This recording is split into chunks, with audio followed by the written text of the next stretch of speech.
घुसावे द भाभी, चेहरा तेरा किताबी किताबी, साया उठा के घुसावे द भाभी।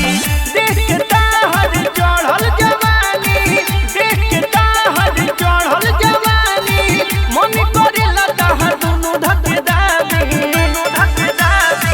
चेहरा तेरा किताबी किताबी, साया उठा के घुसावे द भाभी, चेहरा तेरा किताबी किताबी, साया उठा के घुसावे द भाभी।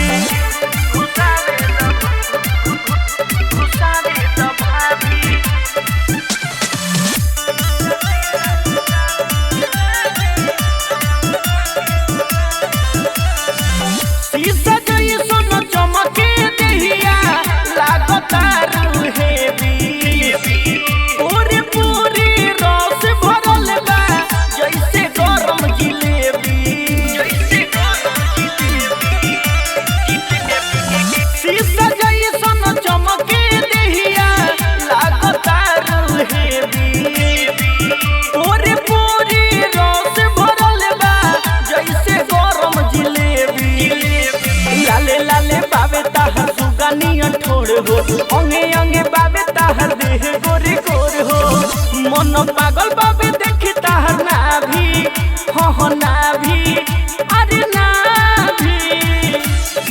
चेहरा तेरा किताबी किताबी, साया उठा के घुसावे द भाभी, चेहरा तेरा किताबी किताबी, साया उठा के घुसाने दो भाभी।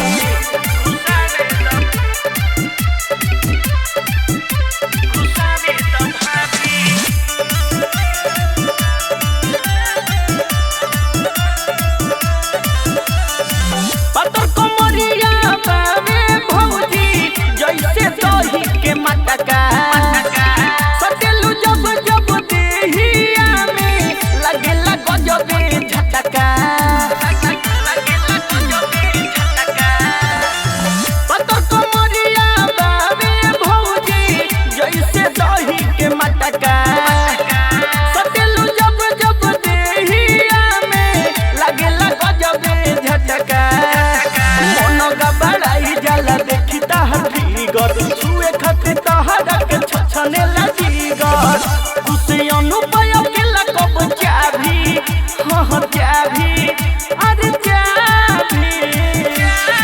चेहरा तेरा किताबी किताबी, साया उठा के घुसावे द भाभी, चेहरा तेरा किताबी किताबी, साया उठा के घुसावे द भाभी। बाबूजी हो आवाना लेट जा।